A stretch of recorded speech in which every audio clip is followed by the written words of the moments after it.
All right, joining me now on Inside TBT from the money team, Jordon Crawford, recurring guest, making another return. Welcome back to the show.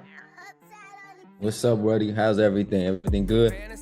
Everything is going great with me. How about for you? Update the fans. Where are you at? What point are you at in the season? You just told me, but we weren't recording, so you're gonna have to run it back again.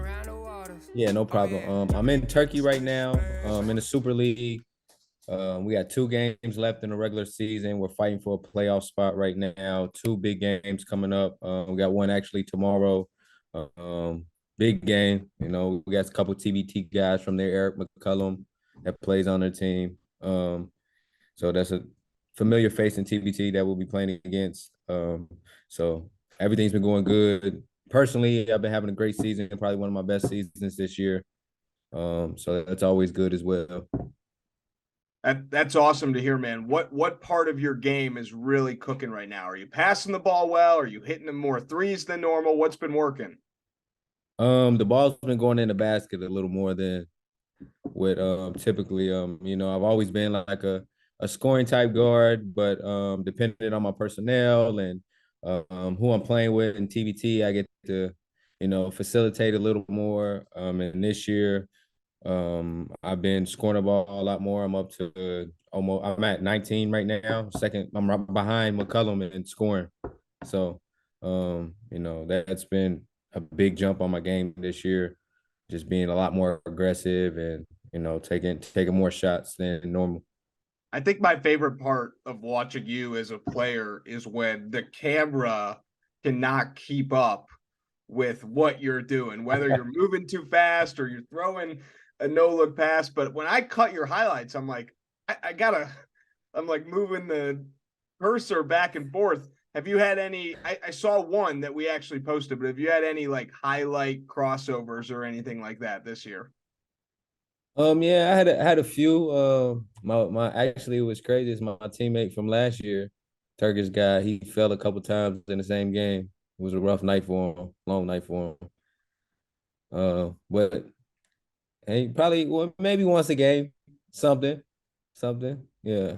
I love it. What's your favorite, thing to do on the basketball court? I know that sounds like a stupid question, but would you rather, have a great assist, or would you rather be the guy that's knocking down the game-winning shot? For sure, the game-winning shot. Um, I feel like even a game-winning shot, I'm gonna try to take the shot with 3 people on me. Like I'm not. I just feel like that confident, and it depends on the flow of the game as well. Like somebody's really hot that night, like I'm gonna try to find him for the game-winning shot. But for sure, probably hitting the game-winning shot. I had one this year against Ephes. We beat the last year's 2-time EuroLeague champs at the buzzer, so that was big. That's great. So I know you like to win. And 2 years ago in TBT, you guys made it to, the quarterfinals, knocked off the Ohio State alumni team Carmen's Crew in Columbus, which I'm an Ohio State fan, and I found myself cheering for you in the money team by the end of the game. Last year, you brought in a couple ringers, Mitch Creek, Jimmer. Mitch is one of the best players you've probably never heard of for the casual basketball fans. And then Jimmer, of course, is Jimmer. What is the team looking like this year? What's your strategy as GM this year? Strategy this year is try to get as many guys back from last year as possible. Um, I think that's been huge. If you see the teams that have succeeded, they usually have a core group every year, like a good group of 6 guys, 7 guys, and they maybe add 1 or 2 guys. So I think that's the biggest thing for us this year is trying to keep as many guys as we can from last year to play, and whoever doesn't play, we maybe find 1 or 2 replacements. Yeah, you guys, whether it's injuries or just schedule conflicts, it feels like you have the thinnest bench in TBT every Yeah. year. You working to even they may not be top guys, but are you working to fill out the roster a little more as well? Um, that's always a like you said, it's been kind of a problem in the past because we got conflicts with people's schedule. I know summers are big for a lot of guys. Injuries, Peyton was sick last year and was there and couldn't play, and that was huge. Like, he's a key piece for us. But actually, this year we kind of talked about just keeping our core group, and if we go 8 or 9 people for the whole time, then that's what we'll have to go with. We're trying to keep it because sometimes it's been times years like the COVID year where I felt we was too loaded, and it was hard to keep everybody happy, and a lot of ego, so that was difficult as well. So trying to find a fine line between that. Yeah, last year you had some big personalities on the team between Mitch Creek and Trevor Booker. How fun was, your week in Dayton with those two guys? Oh, it was a blast. Even just our shoot arounds, being at the hotel, the energy and the camaraderie with everybody was amazing. It's never a dull moment with them guys at all. It's always a good laugh that's gonna happen, even in the serious moments. Of course, the team name, the money team, is because of, your guy, your best friend, Floyd Mayweather, the champ. What is the funniest Floyd story that you're allowed to tell me on this podcast? Because I know, and it could even be recent from you guys just hanging out, but I know there's got to be Um, something. it was one that kind of put things in perspective of why he's so good, like why he's great. I remember it was this is probably 8-10 years ago, and we were in Miami. I had one of my buddies with me, and we're in this room, and it's just us three. And we're hanging out, talking, whatever, and he kind of dozed off on a nap, right? So, like, we're me and my boy still talking, and I kind of like get up to go get something to drink and come back, and like while he was asleep, I was acting like I was gonna throw a punch at him or something like that, and like right away he said, "Yo, what you doing, Jay Carl?" Like, I'm like, "Yo, how?" Like, you asleep. Like, how do you know that? Like, I even got near you, like playing around with him. I'm like, yo, that just shows you like his reflexes and like his awareness of what's going on. And I thought he was asleep. That's hilarious. Have you gotten to walk out with him to the ring in any fights, or are you just a ringside front row guy? Yeah, I'm just a ringside guy. I go there and enjoy the time with my wife and my daughter. It's a good night for us to just enjoy everything. I let him take care of what he needs to take care, and I sit on the ropes.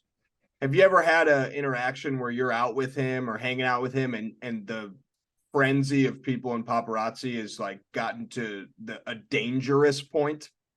Oh yeah, all the time, all the time. There's so many stories of that.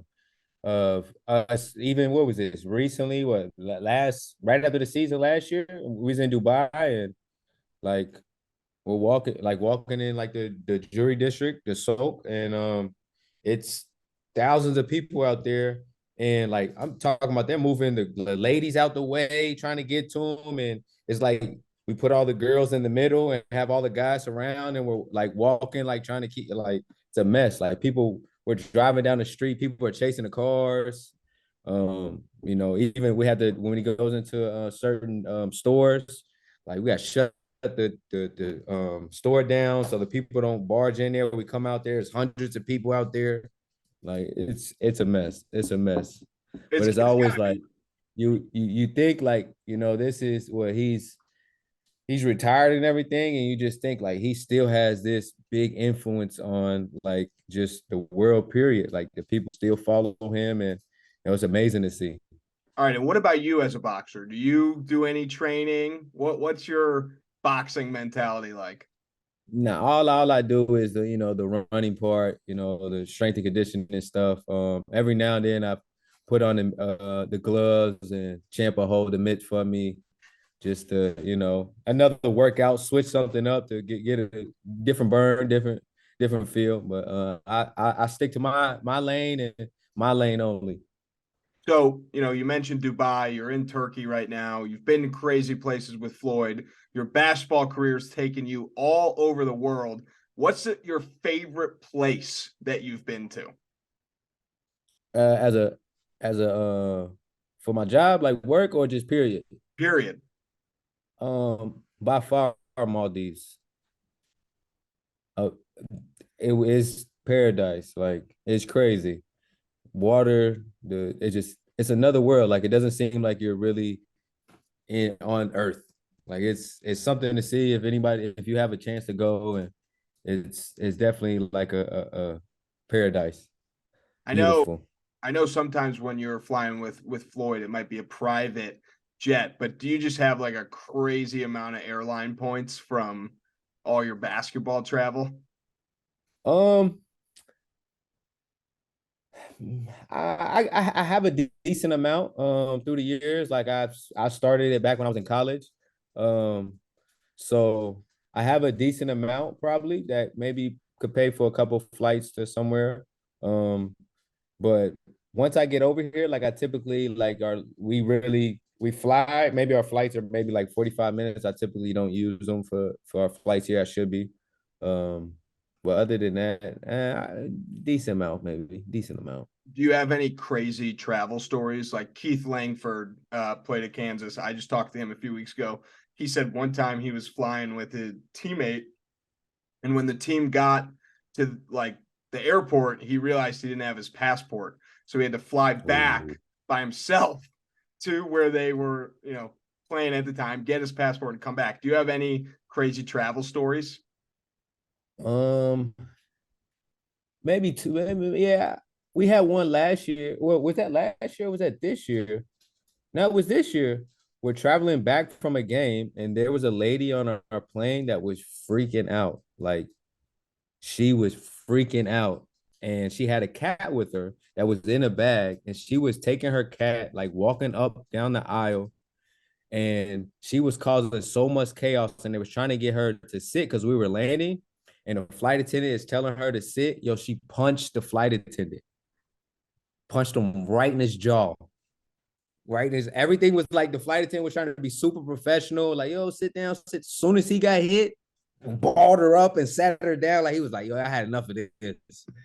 Like she was yelling, hit, punched in the window. Of, like it was crazy. It was When crazy. when you saw the punch, were you like, "Hey, I know Floyd. I think you have a real future in this boxing thing. That was great form," or was it kind of a shitty punch? Nah, it was weak. It was weak. I expected more, but the fact that she like wasted no time. Soon as the guy grabbed, right away she chucked him right in the mouth. That's that's outstanding. I only got a couple more questions for you.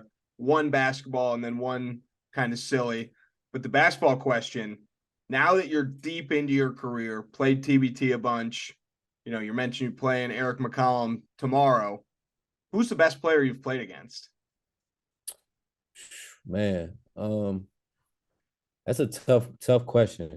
Like especially here in Turkey, I feel like every game, like you got ex NBA players. What's up, buddy? You got ex NBA players. This is JT right here. This What's is up, my JT? what's up. Um, yeah, we have ex NBA players that we played against. Every night's a tough game, but I think the toughest player that I played, and it wasn't a real game. It's just like we train in the summer together, and like we play under referees and everything, open gym. Is Kyle Lowry by far. Um, his the way he approaches workouts and just open gym is the same way he approaches the NBA finals. The same way he flops in the games, the exact same thing he does when we're playing open gym. It's crazy. And I've learned so much from that, like avoiding, like not to give up the flop. And, you know, I learned how to flop some, like just little pointers. And then how he plays is telling guys where to go. Like really being a leader out there. It shows why he's been in the league for 12 plus years, so something like that. NBA champion. So by far, that's probably the toughest competition, just mentally wise. That's very cool. Have you had any run-ins with LeBron? You're an Ohio guy, of course. He's an Ohio guy. No, not on the court, not on the court. Never had a chance to be on the court with him. I know his loss in the state tournament was against a team in our league in Cincinnati, Roger Bacon. Um, so he got a little wrath of somewhere where I'm connected. There's a rumor that, and the video's out there somewhere, that the other Jordon Crawford dunked on him at his camp. Yeah, yeah, You're Jordon yeah. I Crawford. seen. He's the other Jordon Crawford. Yeah, yeah, for sure, for sure, for sure. All right, last question for you. It's presented by Chipp Golf Company. They make some great golf gloves. Precursor question: do you golf at all? No, Okay. So I've I've tried to get into it, but it's like I'll do like 2 or 3 holes, and then I'm like, okay, like I'm over this. Like, what's next? it gets boring. Not It's my definitely thing. not as fast paced as basketball. Yeah, I need something that like I don't. Guys love it. Like I have so many people that love doing it, and they like, yo, it's just something different. You get a different thrill, and it's like I get nothing from it, nothing at all. Like even putt putt, I'll do a little putt putt, and that's about it. Well, the question then is, what else outside of basketball are you, Jordon Crawford, working on in your life? Ooh, I'll give you an example. DeSanta Bradford told me he wants to learn how to play the piano. So that's an example oh, of that's nice. a random thing. Or if you don't have anything, what's something you would want to, learn or work on? Uh, this during this season, I was taking Spanish classes on Zoom, individual Spanish classes. Before my wife came over, I was trying to like surprise her because she speaks fluent Spanish. So I'm like, let me take a little Spanish classes and stuff like that and see what I can learn. I learned a little bit the basics. I'm still like so far behind, but that was pretty neat. That was pretty neat. If I was to learn anything, um maybe the wine production, things like that, or tequila production, like how it's made and like the actual farms and the grapes and all that stuff. I think that'd be pretty cool.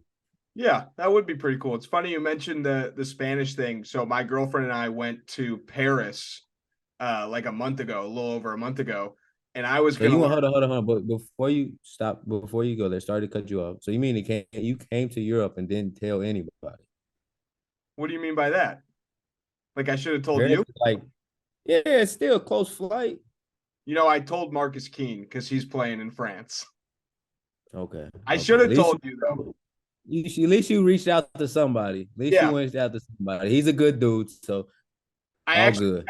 texted Marcus Keene and I texted Ryan Mikesell because they were both playing in France this year. And I asked them a few questions like about the protests and stuff that were going on.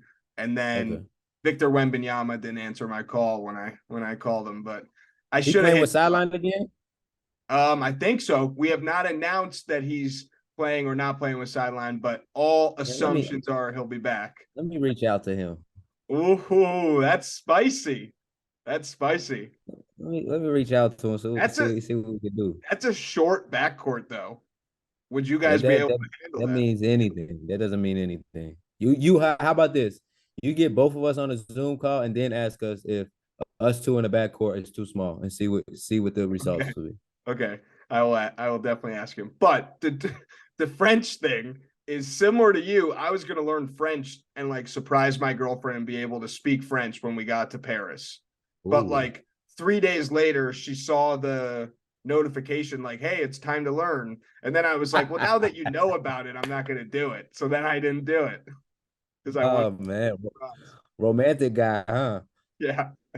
Exactly. Well, Jordan, Jay Craw, what I like to do at the end. Any questions for me before I get you out of here? Um, who do you think is gonna be your final four this year for TBT? Oh, Just off what you know for rosters now. it's way Any too early. big surprises?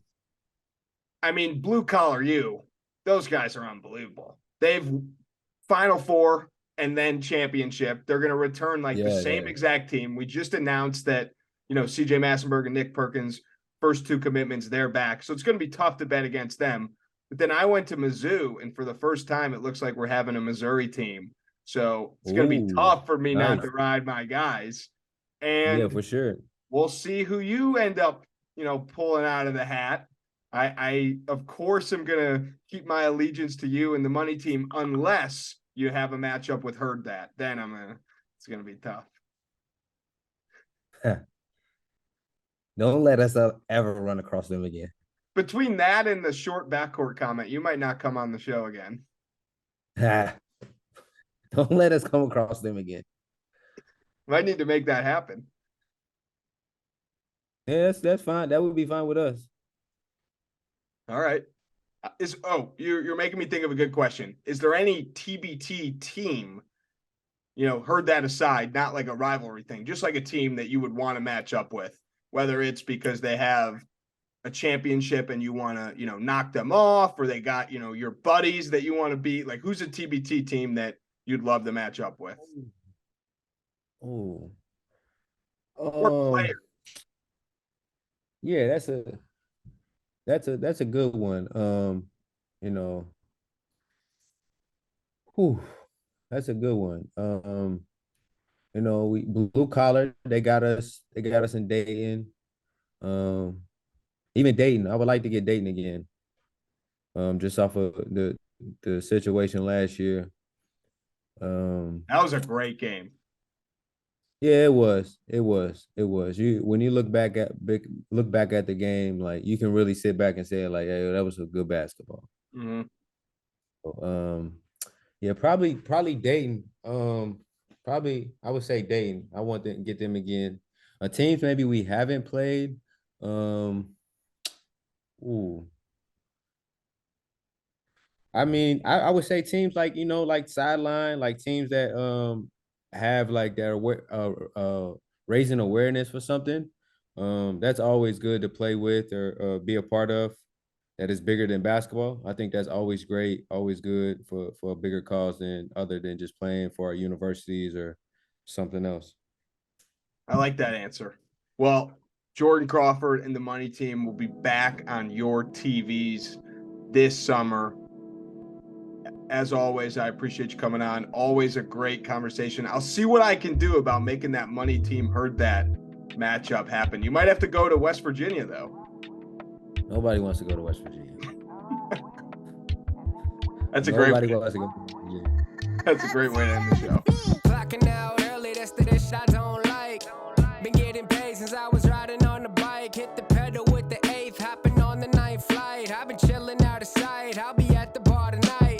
Told the bartender, go and take my card to swipe. You try the same thing, but your card get declined. White rappers nowadays, no, we're not too hard to find. I'm so dapper with my ways, I'm gonna linger in your mind. Always told me good things will come to those who are patient, but I've been way too patient, writing bars in my basement. I'm anxious in the real world, it's time for me to say this. The basics, the talent in my mind, I can't waste it. My life is too safe, it's my time for risk taking. I'm baking my mind, every day it's the same ish. Lazy, my grind needs to get a new facelift. Coming from the underground and busting through the pavement. Rock with it and lean with it. My team winning, my team winning. Now rock with it and lean with it. My team turn up when I spit it. Now rock with it and lean with it. My team winning, my team winning. Now rock with it and lean with it. My team turn up when I spit it. Don't think that I'm playing because I'm saving the game, and I said that I will be more because oh yeah, that is so raving, racing and pacing around all these lames in my lane, out my way unless you're trying to pay me. Not from the playpen, it's coming from the jungle. When you hear the bell, you better be ready to rumble because I'ma grab the gloves and I'm gonna flex my muscles. Go ahead and spit some bars, but you're probably just gonna mumble. A lot of rappers these days really need to get them humble because they think they at the top, they better stop before they stumble. Cause I'm swiping all their biddies while they swiping right on Bumble. And your girlie calls me daddy, but she only calls you uncle. But no, we not related, homie, no, we not some fam. You never get in clubs, you can't even get in sand. You never get in dubs like the Browns from the land. When push comes to shove, wave that